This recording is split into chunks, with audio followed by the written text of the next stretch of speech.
Imagine this.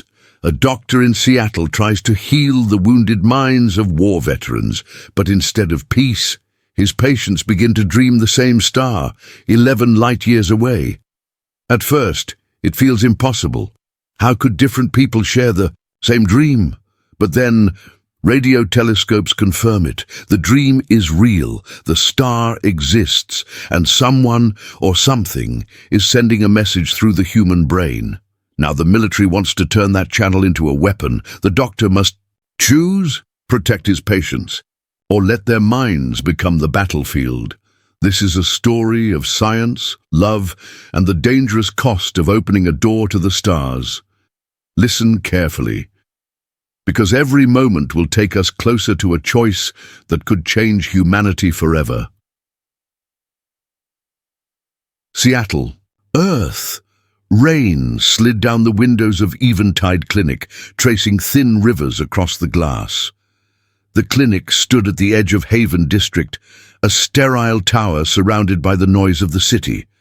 But inside, in a quiet lab lit only by the glow of monitors, something happened that should have been impossible.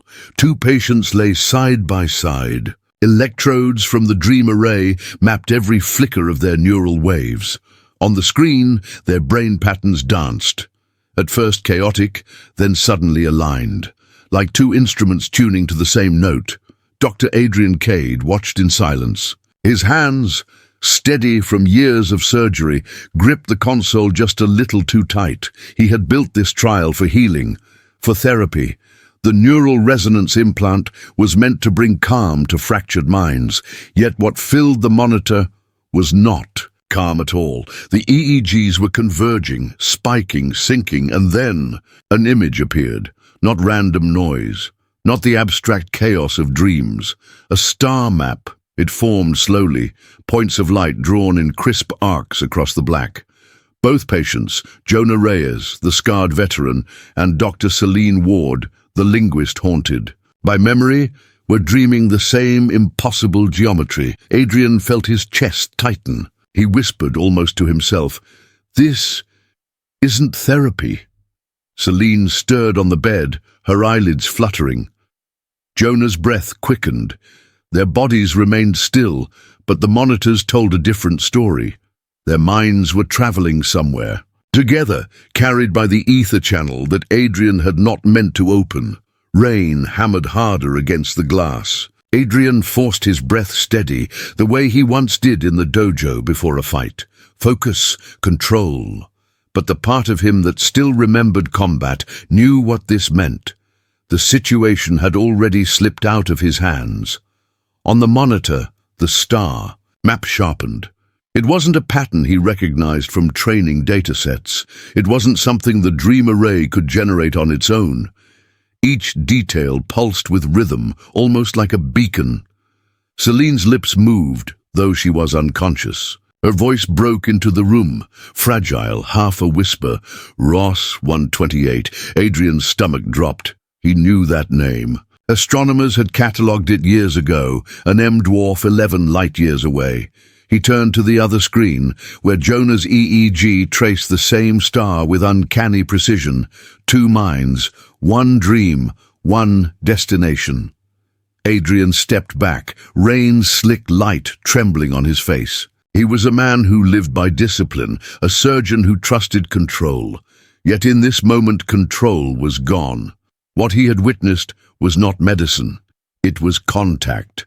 And for the first time in years, Adrian Cade felt fear, not for himself, but for the world that would want to own whatever had just spoken through his patients. The rain outside had always suited Adrian Cade.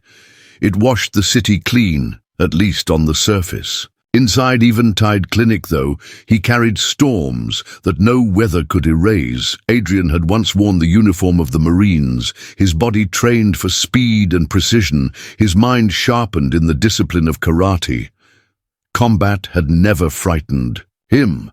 What stayed with him were the faces he could not save, the soldier who bled out in his arms, the civilian lost to shrapnel. Those memories had followed him into the operating room, whispering in every incision, every risk.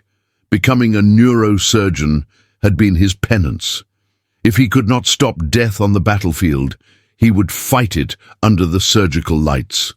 Each surgery was another chance to win, another chance to rewrite the failures etched into his bones. But the work carved lines into him, deeper than the scars on his knuckles. He had learned to hide exhaustion behind discipline, to channel guilt into control. His colleagues admired his precision. Patients called him a miracle worker. Yet Adrian knew what drove his hands steady was not only skill, but fear. Fear of slipping. Fear of failing again. Eventide Clinic had been his creation, a place to fuse medicine and technology into something new. The neural resonance implant was supposed to be a shield, a way to calm fractured minds, to keep other veterans from walking the same haunted road he had walked. He told himself it was science. He told himself it was healing, but in truth it was also redemption. As he stood by the console, the reflection of the dream array glowing across his eyes, Adrian realized the storm outside matched the one inside. Him. Precision had always given him control. Yet what he had seen tonight, two minds merging into one vision, did not belong to precision. It belonged to something larger, something his discipline could not contain. He straightened his shoulders, forcing calm back into his breath. If the world ever learned what had just happened in this room, they would come for it. They would come for him. And Adrian Cade knew he could not allow that storm to break loose again. The lab lights dimmed as the dream array cycled into standby. Adrian turned from the console to look at the two people who had become the center of this trial. Celine Ward lay quietly on the left bed, her dark hair pulled back, her face pale in the glow of the monitor. A linguist by training, she had once lectured on ancient scripts at the University of Washington. But her life had fractured the night of a bombing overseas, when she was caught in a wave of panic and fire. The scars on her body had healed. The ones inside had not. Words, the very thing she had dedicated her life to, sometimes betrayed her. She stuttered when memories broke through, a sharp reminder that language could wound as much as it could heal. On the other bed, Jonah Reyes shifted. Restlessly, he was 34, a Marine veteran with tattoos running down his arms, the ink blurred by time and battle. His record spoke of valor, but also of nightmares. He had survived ambushes, explosions, the chaos of desert war. What he had not survived was the silence afterward. He drank to sleep, fought in bars to feel alive, and finally came to Eventide Clinic when there was nothing left to lose. Adrian had chosen them for different reasons. Celine, because her mind was agile, a bridge between symbols and meaning. Jonah, because his trauma was raw, unfiltered, a perfect test of whether the neural resonance implant could bring calm. Now, as the electrodes traced their skulls, both of them seemed fragile, suspended between who they had been and who they might become. Adrian told himself this was therapy, nothing more. But as he looked at Celine's steady breathing, at Jonah's clenched fists, he wondered, what if their healing required a cost no one was ready to pay? Adrian adjusted the console, his fingers moving with the same careful precision he used. In the operating room, the neural resonance implants had been calibrated, their signals fed into the dream array. The system should have displayed nothing more than waves of color, the shifting topography of brain activity, therapy in images, patterns to soothe. Instead, the monitors flared with impossible symmetry. The first wave looked like resonance curves, gamma and theta frequencies lining up as if two separate minds had agreed on a rhythm. Adrian leaned closer, eyes narrowing. The patterns didn't just align. They layered, harmonized, building something larger than either patient alone. Celine's EEG spiked, then stabilized. Jonah's followed a second later. The dream array translated the resonance into visual form. What should have been random dream fragments began to coalesce into structure. Circles nested within circles, lines intersecting like ancient geometry, and then the ether channel appeared. The display stretched wide, no longer bounded by the grid of the screen. It looked like a tunnel carved from light and shadow, stretching outward into blackness. At its center, stars pulsed, sharp and deliberate.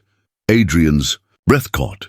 He knew the technology down to every wire, every line of code. Nothing in it could generate this. He tapped the mic, his voice low. "Professor Muir, are you seeing this?" From the observation bay, Ilara Muir's reply was tight, almost whispering.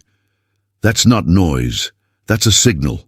The word signal hung in the air like a blade. Adrian's throat went dry. Selena's body tensed on the bed. Jonah's fists unclenched. Their brainwaves locked in synchrony, and the dream array translated the harmony into starlight. A lattice of constellations flickered across the monitor, and within it, coordinates repeated over and over, etched into the rhythm of their dreams. Adrian stared, the storm in his chest louder than the rain outside. He had meant to heal them. Instead, he had opened a door, and behind that door, something was waiting. Adrian stood frozen as the star lattice flickered across the monitor. Every instinct told him it was impossible, an artifact, a glitch. Yet the precision of it, the repeating coordinates, was undeniable. A voice cut through his headset. Nadia Quill, the AI systems engineer, was running cross-checks from the observatory feed. Her tone was sharp, stripped of hesitation. "Dr. Cade, I just overlaid the array output with radio telescope data from Greenbank. It matches exactly." Adrian blinked. "Matches what?" "Ross 128b, Nadia replied. 11 light-years away. The same narrow band. Anomaly picked up last week. It's identical." The room fell silent. Ilara Muir leaned against the glass of the observation bay, her hand pressed white against it. Selene and Jonah remained unconscious, their neural rhythms still pouring into the ether channel, sketching a star system they had never seen. Adrian's stomach twisted. His trial had been about therapy, healing broken minds. But now, two patients, one soldier and one linguist, were broadcasting a signal humanity had only glimpsed through machines. He stepped back, his reflection warped in the rain-streaked glass. He had opened a door he could not close, and if Nadia's analysis was right, the door did not lead inward, it led outward. Somewhere across 11 light-years, something was speaking, and it had chosen the human brain as its translator. Adrian's breath came slow, heavy. He knew what would happen next. The Directorate would want control. The military would arrive. This discovery would not stay in Eventide Clinic for long. The monitor pulsed again, the coordinates repeating like a heartbeat. And in that rhythm, Adrian felt it. Not just a signal, a summons. The storm had not stopped. Rain pressed against the windows of Eventide Clinic like an endless drumbeat, echoing the storm inside Adrian Cade's chest. The monitors in the lab had gone dark, the dream array back in standby, but the image of that star map still burned in his vision. He should have felt triumph. The implants had worked. The synchronization between Selene and Jonah had been perfect, their neural rhythms falling into harmony in a way no trial had ever achieved before. On paper, it was a success, but in his gut, it felt like failure. Adrian had promised himself this clinic would never turn people into instruments. He had seen what happened when bodies became tools, when soldiers were reduced to gears in a machine of war. He remembered blood in the desert sand, the smell of iron and dust, the sound of a comrade gasping his last breath while orders still barked through the comms. That memory had driven him here, to build something different, something human. And now his patients had become a channel, not healed, not whole, just conduits for something they never asked to carry. Adrian rubbed the scar on his hand, the one No surgery could erase. "What have I done?" he muttered, voice hoarse. He looked at Celine and Jonah, still unconscious, their faces calm under the faint light. To them, this was supposed to be therapy, a chance to reclaim a life fractured by trauma. Instead, he had dragged them into a current bigger than any war. Ether Channel was not a medical breakthrough. It was an opening, a gateway, and gateways were always crossed. The discipline drilled into him urged control, analyze, contain, fix. But another voice whispered deeper, darker. He had lost control the moment those stars appeared. He wasn't a surgeon anymore. He was a gatekeeper. Adrian exhaled, steadying himself the way he once did before stepping onto a mat to fight. Breath in, breath out, silence the fear. But this wasn't a fight he could win with fists or skill. This was a fight against what his own invention had unleashed. Outside, the storm rolled heavier, thunder rattling the glass. Inside, Adrian Cade stood between two unconscious patients and the weight of an impossible truth. Healing had turned into contact, and contact had consequences. Eventide Clinic, Seattle, Earth. The storm had barely cleared when the knock came. 3 raps, precise, military. Adrian didn't need to open the door to know who it was. Colonel Marcus Dale stepped inside, rain dripping from the brim of his coat. His posture was iron, every movement carrying the weight of command. Behind him, 2 soldiers in plain clothes lingered in the hallway, silent, watchful. "Dr. Cade," Dale said, voice even but edged with steel. "We need to talk." Adrian folded his arms, standing between the colonel and the still recovering. "Patience. If this is about last night's session, it's too soon to draw conclusions." Dale's gaze flicked toward the darkened monitors. "I've already seen the conclusions. Your clinic isn't running therapy sessions anymore. It's running a communications relay." Adrian's jaw tightened. "They're patients, not antennas." "Patients." Dale stepped closer, boots echoing on the tile. "Doctor, what you've unlocked is bigger than medicine. We've been monitoring Ross 128b for months. Narrow-band anomalies, no structure we could decode. Then your little dream experiment lights up, and suddenly we have coordinates written in human brainwaves." Adrian shook his head. "You don't understand. This wasn't planned. It's unstable. Forcing it could destroy them." Dale leaned in, his presence filling the room. "You were a soldier once. You know the stakes. If another civilization is reaching into our people, we don't get to sit on the sidelines. We take control before someone else does." The words landed heavy. Adrian felt the old battlefield pressure rising, the demand for obedience dressed as duty. But he wasn't a soldier anymore. He had sworn never to let lives be stripped down to function. "My oath is to heal," Adrian said firmly, "not to weaponize trauma." Dale studied him for a long moment, then allowed a thin, humorless smile. "Heal if you want. But understand this, the Directorate of Strategic Command will not let an opportunity like this disappear into ethics. You'll either work with us, or you'll be replaced." Silence thickened between them. Outside, the city lights shimmered in the wet streets of Haven District, but inside the clinic, the storm had taken another form. Adrian didn't flinch, though his chest burned with anger. He knew what Dale represented: power, control, the weight of a machine that would grind down anything in its path. And now that machine had turned its eyes on him, on Celine, on Jonah. Celine's eyelids flickered under the dim blue glow of the dream array. Electrodes clung to her temples, tracing the rhythm of her unconscious mind. Adrian stood beside the bed, uneasy. The last session had nearly torn Jonah apart. He had sworn to keep the implants dormant, at least until the patients recovered. But Celine had insisted, calm, steady, her voice sharper than her frail frame suggested. "I need to go back in," she had said before drifting under. "The symbols, I know them. Now the monitors pulsed again, weaving patterns out of neural resonance. This time the geometry was clearer, concentric spirals etched in luminous arcs, points shifting like letters on the edge of recognition. Her lips moved. At first it was a murmur, incoherent, then words emerged, broken but deliberate. Sequence, anchor, passage. Adrian leaned closer, pulse hammering in his ears. "Celine, can you hear me?" Her voice trembled, but the words kept coming. Not random, not noise, it's structured, syntax, a message. Ilara Muir's voice crackled through the comms from the observation bay. She's passing the signal.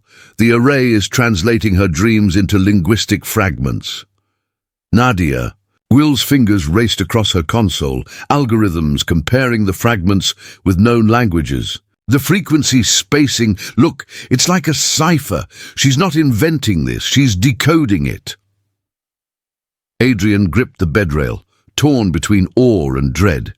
He had trained his whole life to quiet the chaos of the brain, to bring order to suffering.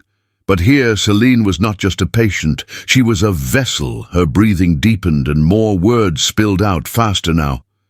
Bridge, 11, cycles, not weapon, warning. The room went still. Even Jonah, restless in the other bed, seemed to calm as if hearing echoes of the same dream. Adrian swallowed hard. This was no hallucination, no therapeutic byproduct. Celine was channeling meaning, direct meaning, from Ross 128b. The truth settled in his chest like a weight.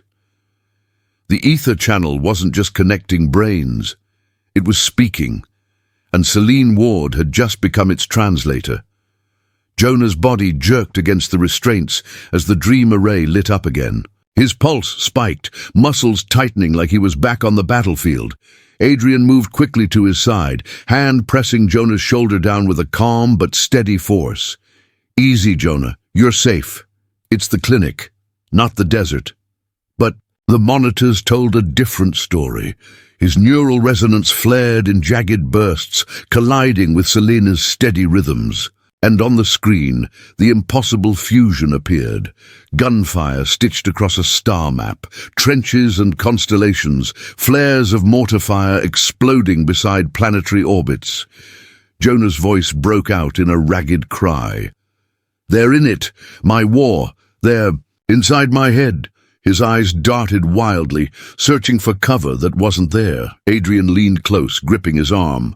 "Jonah, listen to me. What do you see?"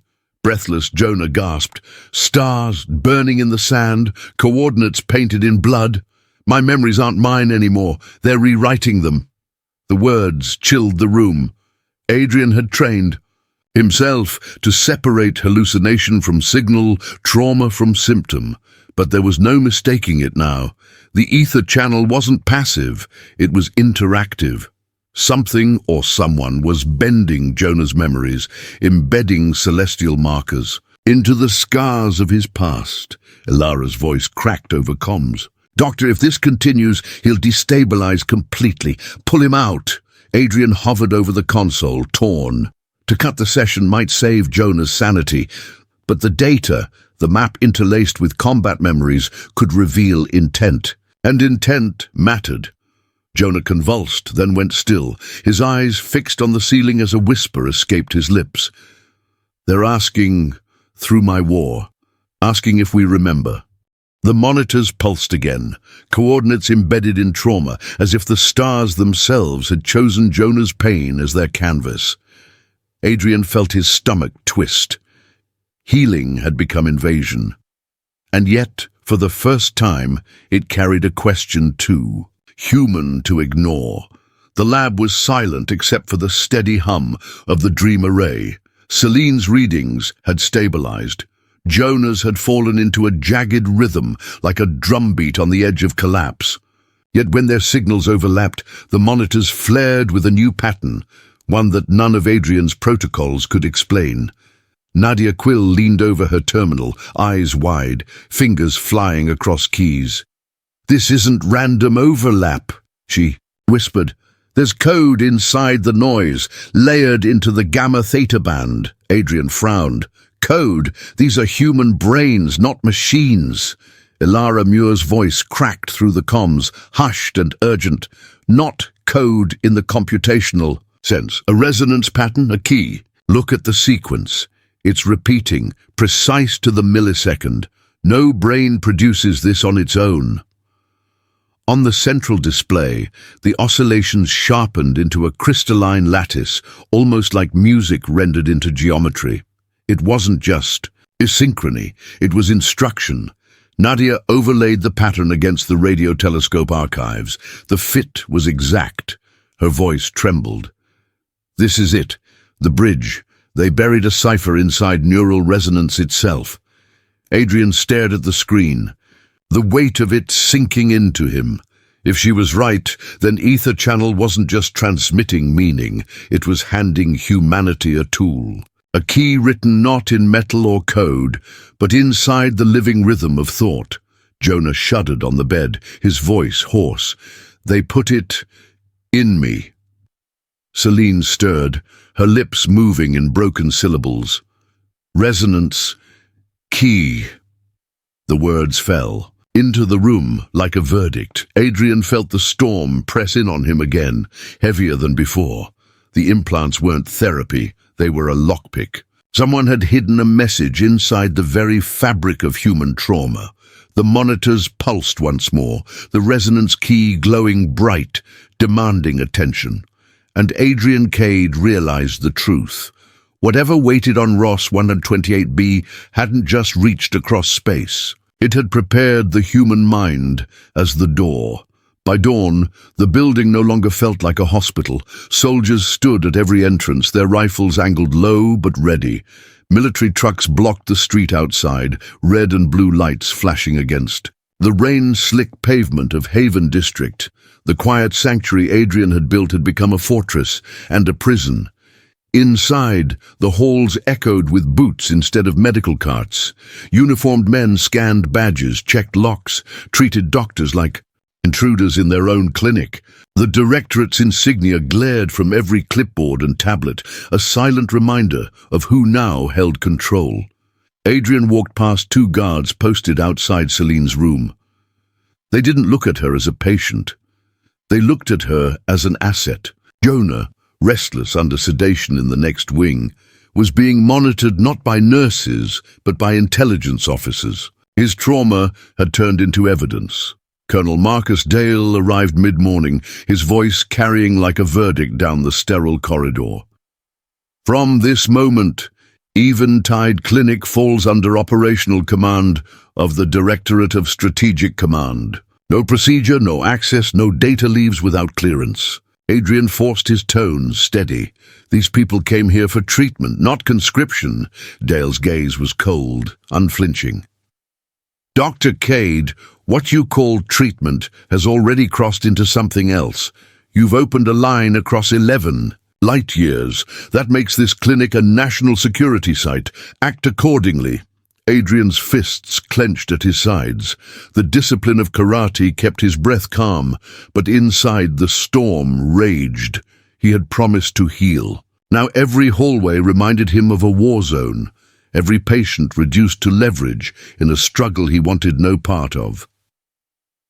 From the observation bay, Elara Muir met his eyes through the glass. A silent warning. Nadia Quill stood at her console, her screen, already shadowed by a soldier looming at her shoulder. The message was clear: watch your step. Adrian turned back toward Celine's room. Through the window, she lay with electrodes tracing her dreams, unaware of the soldiers just outside her door. For a moment, Adrian saw the battlefield again, the way civilians had once been ringed by rifles under the guise of protection. Different uniforms, same cage, he whispered to himself, voice low but certain. Not again, not here. For the first time since the Ether Channel appeared, Adrian knew this was no longer about science. It was about survival, his, Celine's, Jonah's, and survival meant resisting the storm, now pressing at every door of Eventide Clinic. The soldiers had taken over the clinic's main lab. But in a corner shielded from their attention, Ilara Muir and Nadia Quill huddled over a pair of terminals. Screens glowed against their faces, lines of code and spectral graphs rolling past like tides. Ilara's hand trembled slightly as she adjusted her glasses. "Look at this sequence. Neural oscillations don't align with this kind of harmonic precision. It's mathematically too clean." Nadia nodded, her fingers flying across the keyboard. "I ran it against every biological dataset we have. Rodents, primates, human EEG archives. Nothing matches. But when I overlay it with astrophysical signals..." She tapped a key.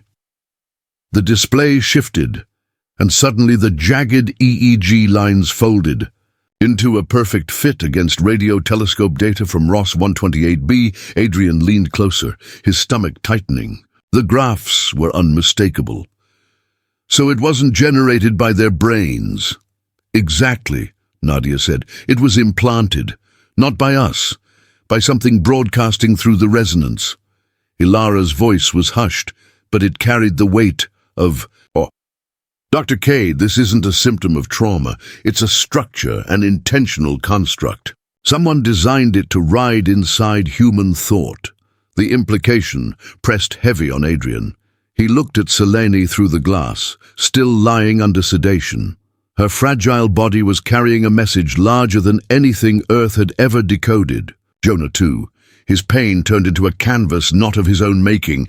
Behind them, the footsteps of soldiers echoed down the corridor. Nadia dropped her voice. "We need to be careful. If Dale sees this data, he won't hesitate. He'll call it a weapon, not a message." Ilara's eyes found Adrian's. "But you see it, don't you? The design is too elegant, too deliberate. This isn't ours." Adrian exhaled, steady but sharp. He had wanted proof, something undeniable. Now he had it. And with proof came a terrible clarity. The ether channel was contact, not accident. Outside the glass, the soldiers kept their silent watch. Inside, Adrian knew the choice was already forming. Keep the truth buried under military orders, or fight to let it be heard. The first scream came from the recovery ward, a long, piercing cry that sent 2 soldiers racing down the hall. Then another and another. Within minutes, the clinic, already suffocating under the weight of uniforms and rifles, erupted with chaos. Adrian shoved past the guards, his chest pounding. When he reached the ward, he froze. Patients who had never touched the neural resonance implant were thrashing in their beds, eyes rolling, lips moving in broken fragments of speech. Monitors spiked wildly, alarms blaring in dissonant chorus. One woman clawed at the air, whispering, "Stars, circles, 11 cycles." Another man sobbed, repeating coordinates over and over as if caught in a trance. Adrian's breath caught. "It's spreading." Selene stirred in her own bed, her voice cutting through the noise like a blade. "Not dream, not random, they're reaching for all of us." Colonel Dale stormed in, his presence like a thunderclap. "Shut it down!" He barked at the technicians. "Sedate them if you have to." Adrian stepped between the soldiers and the patients, fury breaking past his discipline. "These are human beings, not terminals you can switch off." "They're compromised," Dale snapped. "If this infection spreads beyond your walls, we'll have panic across the city. You think Haven District will stay quiet when half the hospital starts mumbling alien coordinates?" Nadia's voice rose from the corner, sharp with disbelief. "It's not infection, it's resonance. The signal isn't confined to implants anymore. It's broadcasting, through dreams, through proximity." Ilara's face had gone pale. "Adrian, this is no longer controlled research. This is an emergent network." Adrian looked back at the patients, their bodies writhing, their voices merging into a strange chorus. For a moment, the words aligned, dozens of mouths shaping the same phrase. "Not weapon, bridge, awaken."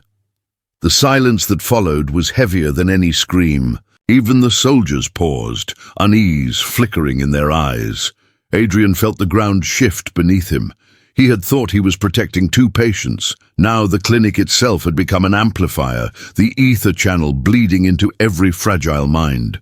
Within reach, Dale recovered first, his voice low but lethal. "Dr. Cade, you've just proven what I suspected. This thing isn't healing anyone, it's colonizing them." Adrian's reply came sharp, defiant. "Or it's calling us, and you're too afraid to listen." The ward pulsed with the rhythm of overlapping EEG alarms, as if the building itself had begun to breathe with the signal. And in that moment, Adrian knew the truth. The storm had outgrown the lab. Seattle was next.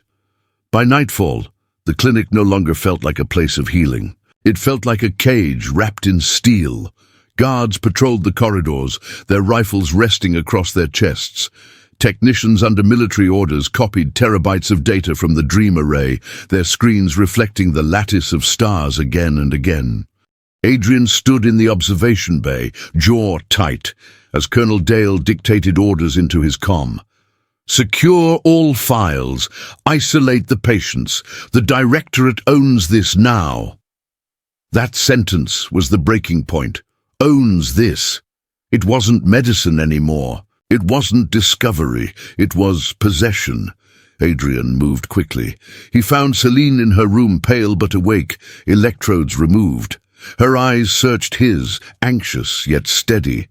"It's spreading, isn't it?" she whispered. "Yes," Adrian said, his voice firm. "And if they control it, it won't stop at Seattle. It won't stop at us." She hesitated only a moment, then nodded. "What do we do?" Adrian held up a secure drive, its surface glinting. In the dim light, inside it, Nadia had smuggled compressed fragments of the resonance data, the very core of the ether channel. "We take this out. We find the truth before they turn it into a weapon." The alarm in Celine's eyes shifted to resolve. "Then we leave. Now." They moved fast, through the side corridors, past wards still humming with restless patients. Every turn risked discovery. At one junction, two soldiers blocked their path. Adrian acted without hesitation. A sharp pivot, a strike to the wrist, another to the chest, karate precision honed from years of practice. The rifle clattered to the floor. The second soldier lunged, but Celine slammed a chair into his legs, buying them seconds. They ran, down the stairwell, into the service tunnels that snaked beneath Haven District. The air smelled of damp concrete and old wiring. Behind them, shouts erupted, boots pounding. Celine clutched the drive against her chest. "If they catch us, they won't," Adrian cut in. But even as he said it, his lungs burned, his body remembering the old rhythm of escape under fire. Only this time the war zone wasn't overseas. It was home. At last, they burst through a rusted door into the wet. Night of Seattle. Neon bled across puddles, the city alive with the noise of traffic and rain. Adrian pulled Celine close as headlights swept the street. A convoy of military trucks roared past, their tarps hiding cargo Adrian didn't want to imagine. For a brief moment they were invisible, two fugitives swallowed by the rain. Adrian glanced at Celine, her breath sharp, her eyes fierce. Together they carried the one thing the Directorate couldn't yet control, the resonance key's raw data. And as they slipped into the shadows of Haven District, Adrian knew there was no turning back. Haven District, Seattle, Earth. Adrian and Celine huddled in the shadows of an abandoned transit station, rain dripping from the cracked ceiling. The secure drive pulsed faintly in Celine's hand, its data too volatile to risk transmitting. Every path forward felt like a dead end. Nadia's voice buzzed over the encrypted comm she had slipped into Adrian's pocket before they fled. Her words were sharp, rushed, like she was speaking while being watched. Adrian listened carefully. "I don't have long. They've moved faster than we thought." Adrian's jaw tightened. "What do you mean?" "They're not just copying the clinic's data. They already have another site, a larger system. I traced the directorate's transfers, hardware, personnel, encrypted shipments, all routed to Blackwater facility. Celine frowned, pulling her jacket tighter. Blackwater? I've heard whispers, off the grid, deep state research. Nadia's breath caught on the line. It's more than whispers. They've rebuilt the Dream Array there, scaled up. They're calling it Project Echo. Adrian, they're not studying the ether channel anymore. They're weaponizing it. For a moment, silence hung heavy, broken only by the rattle of distant thunder. Adrian felt the weight of the words press into his chest. Blackwater facility, remote, impenetrable, beyond oversight. If the directorate had already replicated the channel, then fleeing the clinic had only delayed the inevitable. Celine's voice was low but steady. If they use it on soldiers, on civilians, the resonance won't heal anyone. It'll break them. Adrian's grip tightened around the comm, every muscle coiled with the memory of orders followed blindly, of live sacrifice for strategy. He had sworn never again. And yet the storm was building, larger than anything he had faced. Nadia's final words crackled before the line went dead. Whatever you do, don't let them activate it. Blackwater will burn us all. Adrian stared into the rain-soaked night, the neon glow of Seattle fading behind them. The path was no longer about escape. It was about infiltration, and for the first time, the enemy wasn't across the stars. It was right here on Earth, Blackwater Facility, Earth, hidden in the coastal forests north of Seattle. The compound rose like a scar against the trees. Steel walls, floodlights cutting through fog, towers that watched the horizon with unblinking eyes. Blackwater had no sign, no number, no record in public archives, but inside, the hum of generators carried a secret the world was never meant to hear. Adrian had imagined a lab, cold and sterile. What he saw instead, on stolen footage Nadia risked her life to extract, was worse than any battlefield he'd worked on. Rows of soldiers sat in reinforced chairs, their skulls ringed with neural resonance implants. Each was tethered to a massive rig, a scaled-up version of the Dream Array, wires like black veins feeding into a central core. Their eyes were open but unfocused, pupils dilated in unison, as if staring at a star only they could see. An officer barked a command. A switch flipped. The resonance burst across the chamber, visible even in the data feed, oscillations blooming like a storm. Soldiers convulsed once, then settled into eerie stillness. Their voices broke into fragments, not in English, not in any human tongue. Yet every mouth spoke the same cadence, synchronized like a choir under a conductor no one could see. Awaken. 11 cycles, not weapon. The officer shouted again, louder this time. The soldiers' tones shifted. Their words fractured, twisted, splintering into screams that rattled the walls. Adrian's stomach turned. He had seen seizures. He had seen men break under interrogation. This was neither. This was control. Celine's voice trembled beside him. As she watched the feed, they're bending the signal, forcing it through them like electricity through wet stone. Ilara's face on the comm was pale, lips pressed tight.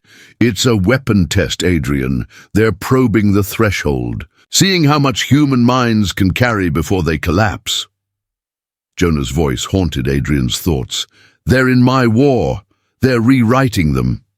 Now here, dozens of soldiers were stripped of memory, of self, reshaped into vessels for an alien frequency warped by human intent. Colonel Marcus Dale appeared on the feed, flanked by directorate officers. Calm, authoritative, unshaken. His hand rested on the console, as though he were conducting the storm himself. "We can direct it," he told his staff. "Fear, confusion, targeted psychological collapse. Cities will tear themselves apart before a single shot is fired."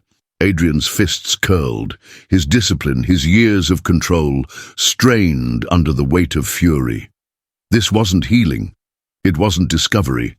It was desecration. Nadia whispered. Over the comm, her voice tight. They call it Echo Array now, scaled tenfold from what we built at Eventide. Adrian, if they deploy it outside Blackwater, the whole city will feel it. Celine turned to Adrian, eyes blazing with the reflection of the monitor. You can't let them. If they succeed here, Seattle is next. Adrian felt the moment crystallize. He was no longer the cautious surgeon weighing risks. No longer the man content to analyze from the safety of a clinic. Blackwater had crossed a line that could never be undone. The camera feed flickered. Soldiers writhed under the signal, mouths foaming, eyes wide with terror. The resonance lattice burned across the screen like fire stitched into thought itself. Adrian's voice was steady, a blade drawn from its sheath. Then we stopped them. At Blackwater facility, Earth. The corridors smelled of oil and steel, every surface humming with power from the echo array deep below. Adrian moved like a shadow, Celine close at his side, her hand clutching. The secure drive that carried the resonance key. Sirens wailed in the distance. They had triggered the lockdown the moment they breached the compound. At the end of the hall stood Colonel Marcus Dale. His posture was unshaken, hands clasped behind his back, as if he had been waiting for this moment all along. Guards flanked him, but with a curt gesture he sent them away. This confrontation, Adrian realized, was meant to be personal.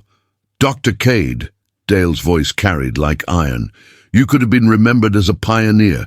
Instead, you're about to throw it all away. Adrian stopped a few paces short, his breath steady despite the adrenaline burning through him. You've twisted it, Marcus. That channel was never meant to be a weapon. Dale's smile was thin, almost pitying. History doesn't remember intent, Doctor, only outcomes. And the outcome here is clear.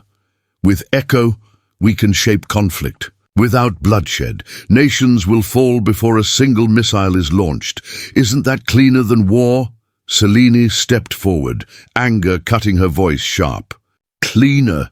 You're hollowing people out, turning their minds into battlefields. Dale didn't look at her. His eyes never left Adrian. You know what it means to lose control of a city. You've seen civilians caught in chaos. I offer you the power to stop it before it begins. Adrian's voice hardened. You offer me slavery, a world where fear is scripted and choice erased. That isn't peace, it's domination. The silence stretched, heavy. Then Dale's expression shifted, his calm cracking into resolve. If you won't see reason, you leave me no choice. He moved fast for a man of his build, drawing a sidearm in one smooth motion. But Adrian was already moving, training and instinct fused, years of discipline flowing into action.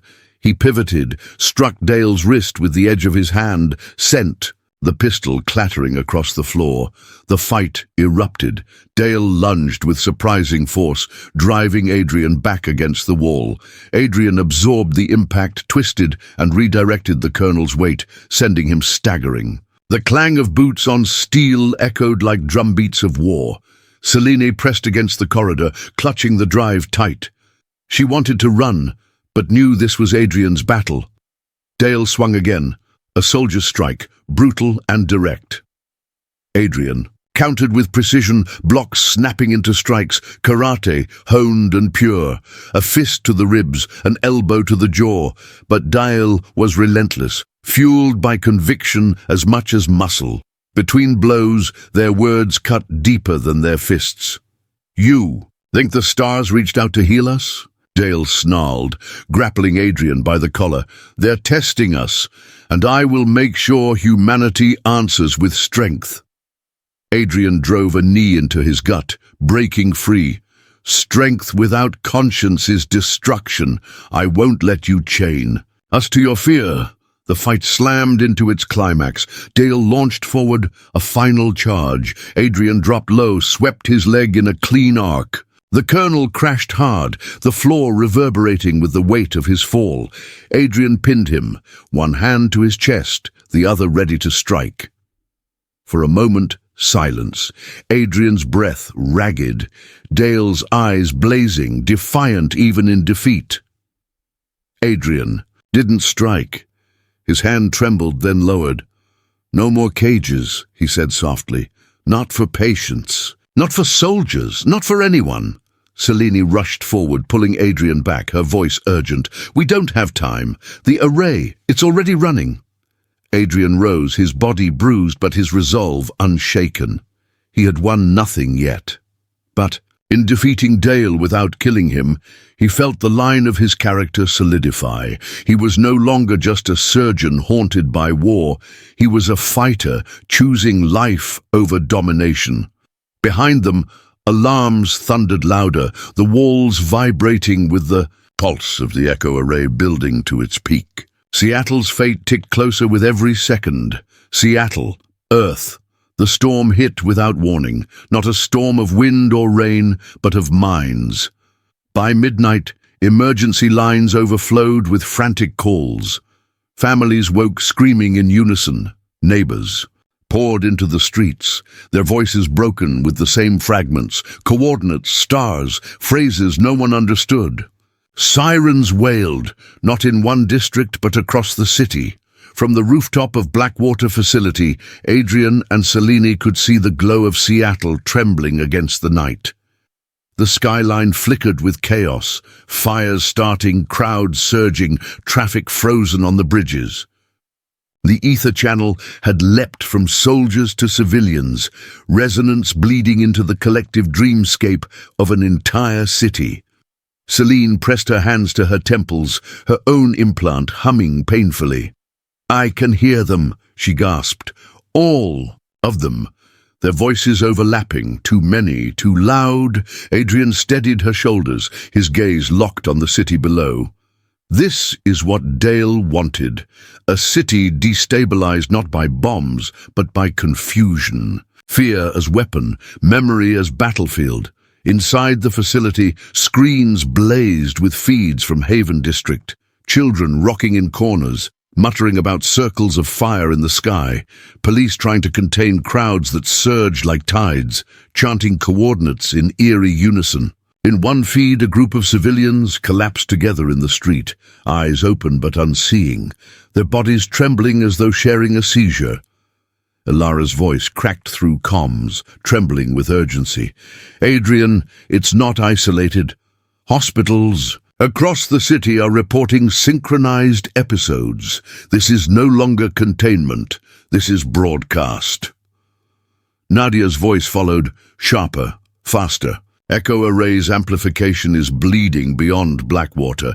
It's hitting the whole metro grid. "Adrian, if they keep pushing, resonance will cascade. You'll have millions locked in the same nightmare." Adrian clenched his fists, his breath ragged.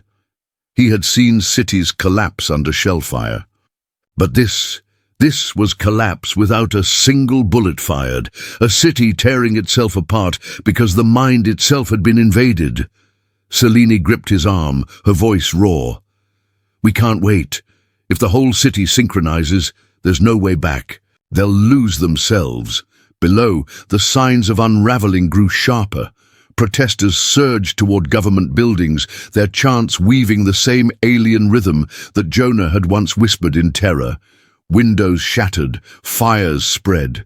Police. Lines faltered. It wasn't anger, not truly, it was resonance. One thought pulsing across thousands of minds. Adrian's chest ached as he watched. The oath he had sworn as a doctor, first do no harm, echoed bitterly in his head. But harm was already here, and the only choice left was whether he could stop it before Seattle collapsed entirely. Colonel Dale's words haunted him. Cities will tear themselves apart before a single shot is fired. And the colonel had been right, just not in the way he believed. Selene's voice broke through his spiraling thoughts. "Adrian, look at me." He turned. Her eyes were wet, but her gaze was fierce. "We still have the resonance key. If we can reach the core of the array, we can cut the signal, but it has to be us. No one else will do it." Her words steadied him. For the first time, Adrian felt something stronger than fury. Purpose. He nodded, gripping her hand tight. Then we go, tonight, before Seattle forgets itself. A new wave of screams rose from the city below, carried by wind like a broken hymn. Adrian didn't flinch. He had faced battlefields of flesh and fire. Now he faced a battlefield of dreams. And, this time, he would not stand aside. Blackwater Facility. Earth. The heart of the compound was a cavern carved into the bedrock, its walls pulsing with cables as thick as tree trunks. At the center stood the Echo Array, a vast lattice of steel and glass glowing with the fractured geometry of dreams made physical. Hundreds of conduits streamed upward, converging into a humming core that vibrated with alien rhythm. Celine's breath hitched as they entered the chamber. "It's alive," she whispered. And in a way, she was right. The array moved like a lung, expanding and contracting with the collective resonance of 1,000,000 minds across Seattle. Alarms blared overhead, soldiers shouting in distant corridors, but here the noise was drowned out by the pulse of the ether channel. Adrian felt it in his bones, like standing too close to a storm. The signal wanted to pull him under. He pulled the secure drive from his pocket, holding it up to the flickering light. The resonance key glowed faintly within, a compression of patterns he and Nadia had carved out of chaos. The one algorithm that could fracture the channel. Celine met his eyes. "Once it starts, there's no going back." Adrian nodded, his jaw tight. "We're not here to go back. We're here to cut it off." They climbed the grated stairs to the array's console, fingers brushing against controls, humming with power. The interface was not built for healing, it was built for dominance. Rows of switches and commands designed to amplify fear, confusion, collapse. Adrian's hands shook as he connected the drive. The system screamed in protest. Lights surged, warnings in red. Across the chamber, holographic maps of Seattle erupted, neighborhoods flashing as synchronized clusters. Haven District glowed, brightest, a knot of resonance threatening to consume the rest. Celine steadied him, laying her hand on his. "Stay with me. Don't let it pull you in." For a moment, Adrian wavered.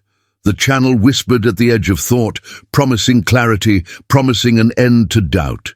He saw flashes of Jonah's war, of Celine's trauma, of his own failures stitched into patterns that almost made sense. "Just surrender," it seemed to say. "Let us carry the weight." But Celine's voice anchored him, her eyes, sharp and human and unbroken, cut through the noise. "Adrian, listen to me. We end this together." He pressed the command. The resonance key flared, data colliding with the alien lattice.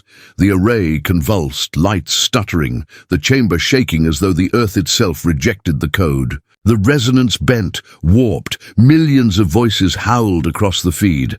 For an instant, Adrian felt them all, a city's worth of dreams crashing into his skull.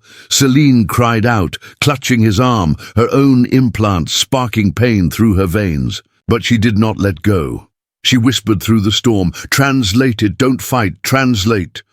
Adrian closed his eyes, forcing breath into his lungs. He let Celine's words guide him. The key wasn't brute force, it was language. It was tuning. Instead of smashing against the signal, he aligned the code, shifting frequencies until the alien cadence faltered. The screens exploded with static, then cleared. One by one, the glowing districts of Seattle dimmed. People released from their trance collapsed into silence. The resonance cracked like glass under pressure, splintering until only fragments remained. Adrian slumped against the console, sweat streaming down his face. Celine leaned against him, trembling but alive. The array flickered around them, its power guttering like a dying flame. For the first time in hours, the world above grew quiet. No chants, no screaming, just silence. Adrian exhaled, his voice hoarse. "It's done." Celine looked at him, her eyes soft, filled with a fragile kind of triumph. "We gave them back their dreams. But even as relief surged, the array pulsed once more, weak but deliberate. A final echo rippling through the chamber. Adrian's skin prickled as the light steadied, not with chaos, but with clarity. Celine's hand tightened on his. "Adrian, it's not finished." And in that flicker they both knew something or someone on the other end had heard them. The chamber had gone silent. The echo array hung in ruin, its lights guttering like dying embers. Adrian and Celine stood together at the console, their breath ragged, their bodies trembling from the storm they had forced shut. And then, one last pulse.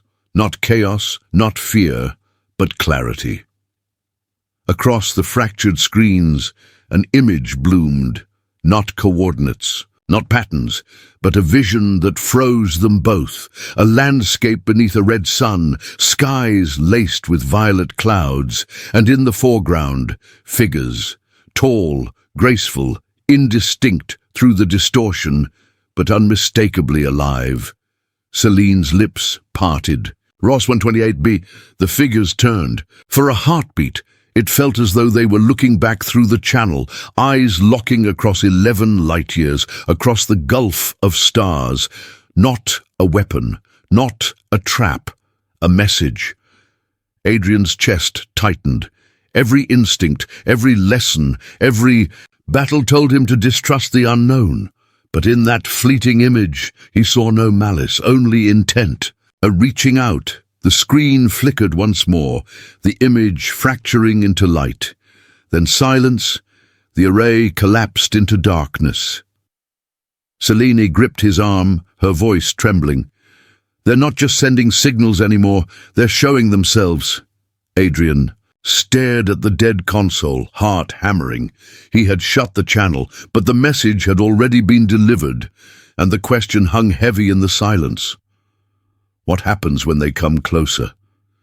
Morning light spilled over the sound, painting the skyline in gold. From a distance, the city looked whole again. No sirens, no fires, no mobs chanting in alien cadence. Just ferries cutting across calm water, commuters moving through the haven. District, a rhythm almost normal, but normal was only the surface. Inside Eventide Clinic, the waiting rooms overflowed. Patients lined the halls, their eyes restless, their voices uneven. Some whispered fragments of the dream that refused to leave them.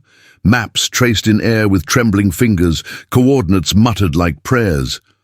Others sat in silence, their faces pale, unable to describe what they saw, but unable to escape it either.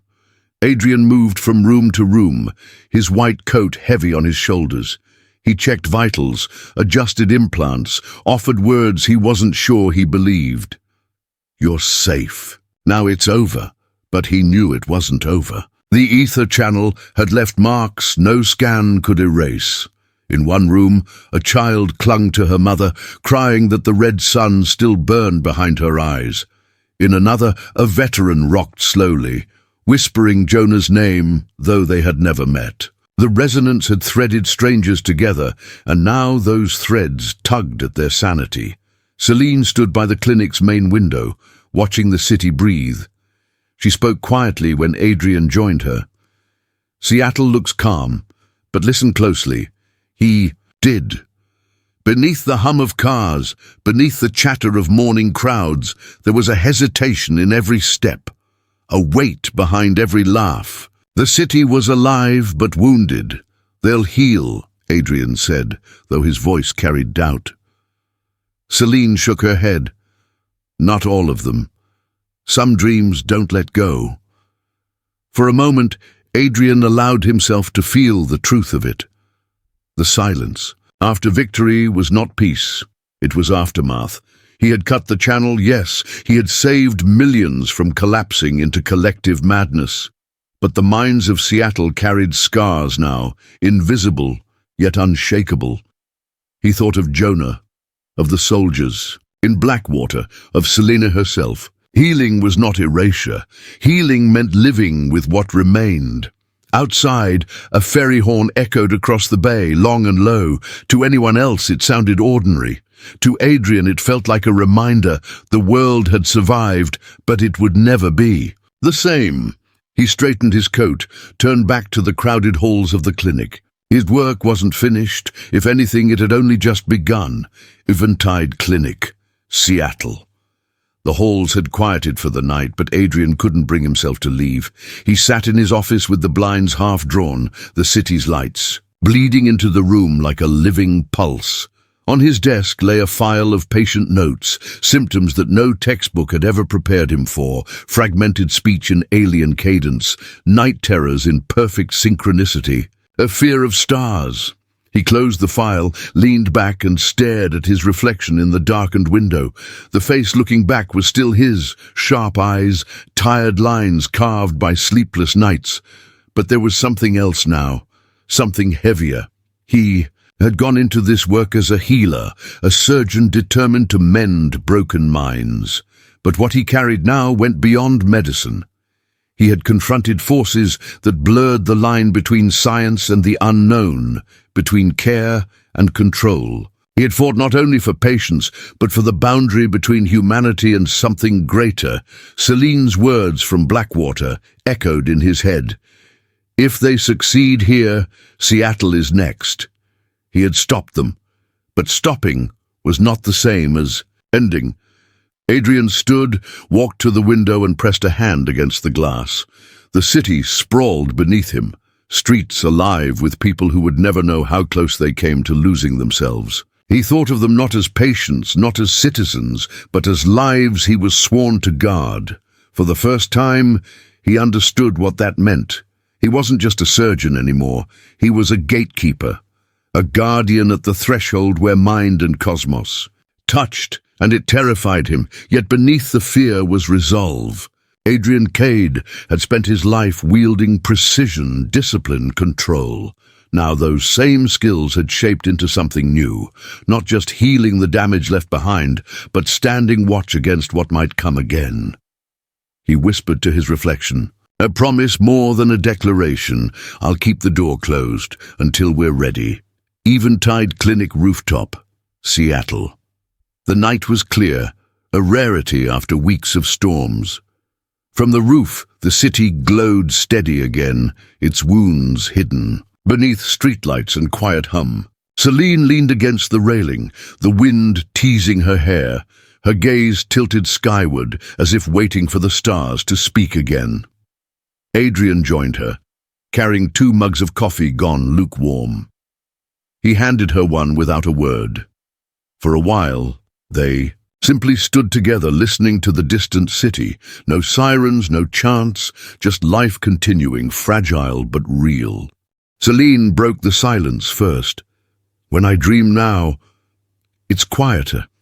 But sometimes I still hear them, not words, just presence." Adrian studied her face, the fatigue, the lines of pain that hadn't yet faded, and the spark that hadn't been extinguished. "If it ever comes back," he said softly, "we'll face it again, together." Her lips curved into something almost like a smile. "You say that like it's simple." "It isn't," he admitted, "but it's true." For a moment, she leaned into him, her shoulder brushing his. The contact was small, tentative, but it carried more weight than any declaration could. 2 survivors tethered not just by trauma, but by choice. Celine's voice dropped to a whisper. "I don't know if I'm ready to call this happiness." "Not yet." Adrian nodded, his eyes fixed on the horizon where the sea met the sky. "Neither am I. But maybe happiness isn't the point. Maybe it's holding on, finding something worth holding on to." She exhaled, slow, as if letting go of a burden. Then she turned her hand, fingers brushing his. He didn't pull away. Above them, the stars glimmered faintly. Not a threat, not a promise, just a reminder that the unknown was still out there, waiting. Haven, District, Seattle. The Veterans Center had once been a place Jonah avoided, its walls too full of ghosts. But now he sat in the common room, sunlight spilling across his shoulders, a journal open on the table before him. The pages weren't filled with coordinates or fragments of nightmares anymore, But with words he had chosen himself, disjointed thoughts, scraps of poetry, the beginning of a language that was finally his own. Adrian watched from the doorway. Jonah's hands no longer trembled when he wrote. His breathing carried rhythm, not panic. The shadows in his eyes were still there, but softer, as if the resonance storm had burned away some of their weight. "You're looking steadier," Adrian said as he stepped inside. Jonah gave a small smile, faint but real. "The dreams aren't gone, but they don't own me anymore." Celine joined them, setting down a bag of books on the table. Language guides, dictionaries, things she thought might help. Jonah tapped the covers with a finger. "Maybe I'll learn something new, replace what was forced on me with what I choose." For a moment, silence settled between them. Not heavy, peaceful. Then Jonah closed the journal and looked directly at Adrian. "You're not done with this, I can see it. Neither of you are." Adrian didn't deny it. Jonah straightened, the soldier in him surfacing. "Then I'm with you, not because I owe you, but because I don't want anyone else to live what we lived. If there's another storm coming, I'd rather face it beside people who know what it costs." Celine's eyes softened. Adrian felt a quiet surge of respect. Jonah was no longer just a patient or a casualty of war. He was a survivor choosing his own path. The three of them stood together, the weight of the city humming outside. And for the first time, Adrian felt something that almost resembled a Team Tide Clinic, Seattle. The clinic had finally grown quiet. Patients rested, monitors hummed softly, and outside the city stretched into an uneasy peace. Adrian sat in the monitoring room, half asleep over the console, when the static shifted. At first it was faint, a ripple buried in background noise. He frowned, adjusted the filter, expecting another glitch in the damaged system. But the pattern sharpened, clean, deliberate. Not chaos, not resonance bleed. Something new. Celine entered with a mug of tea, pausing when she saw the screens. "Adrian, what is that?" The waveforms unfolded into rhythm. A steady pulse, almost like breath. Then, across the spectrogram, symbols appeared. Simple, geometric, unmistakably intentional. Nadia's voice crackled through remote comms, breathless. "It's not random, it's structured, binary overlay, repeating every 72 seconds. They're saying hello." The room fell into silence. Adrian's heart pounded as he watched the message scroll across the display. Not commands, not coordinates to drive men mad, just a greeting cast across 11 light years of darkness. Celine's hand found his, trembling. After everything we've seen, they still chose to reach out. Adrian swallowed hard, torn between awe and fear. He remembered the vision on the array's dying screens, the figures beneath a red sun watching. Not invaders, not monsters, just others. Jonah entered quietly, sensing the shift in the room. He read the lines of code, his voice low. That's a door. Someone just knocked." Adrian closed his eyes, listening to the rhythm echo through the monitors, steady as a heartbeat. He thought of the oath he carried, of the lives scarred in Seattle, of the fragile line between healing and destruction. He had sworn to guard the gate. But perhaps gates weren't only meant to keep out, they were meant to open when the time was right. Celine leaned closer, her voice steady despite the tremor in her hands. "This isn't an ending, it's an introduction." On the screens, the signal repeated, unwavering. A patient, deliberate hello from Ross 128B. Adrian exhaled, slowly, eyes fixed on the stars beyond the glass. For the first time since the storm, he felt not just fear, but possibility, and with it the undeniable truth. The real story was only beginning. Seattle survived the storm, but its scars remain. Dr. Adrian Cade, Celine Ward, and Jonah Reyes stood at the edge of something far greater than themselves. guardians, survivors, and perhaps the first witnesses of a new chapter for humankind. The message from Ross 128b was not a threat, but a greeting, a whisper across the stars, reminding us that the universe is watching and waiting. If this story moved you, don't forget to hit the like button, share it with your friends, and subscribe to the channel for more journeys like this.